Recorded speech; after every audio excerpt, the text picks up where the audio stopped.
the suggestion is that you and Andrew, basically, you're two good-looking, fast-talking, smart guys, right?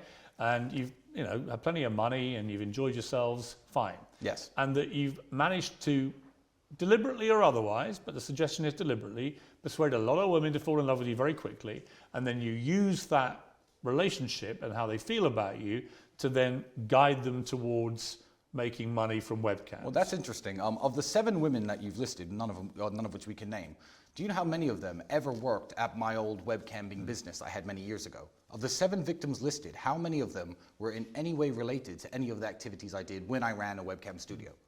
The answer, Piers, you'd be surprised to know, is 0.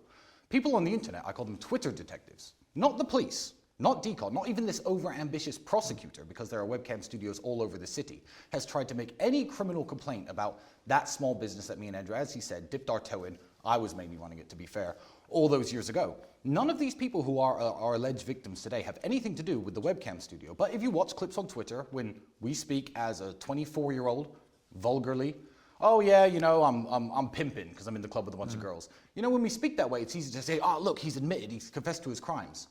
The old webcam studio and the current investigation have 0 strings in between them. So the question in and of itself doesn't make sense, if you understand that. You could face further time in jail. How would you feel? Well, that's not the best message to have sent, and there's lots of locker room talk. So you regret it?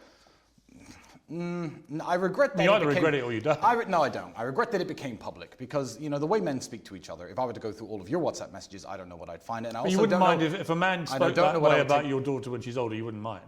Or you would mind? Of course I would mind, but it depends on the context of the relationship. Do you think it's disrespectful? The girl I was talking about cleaning my house at the time, I'm no longer with her. And also, this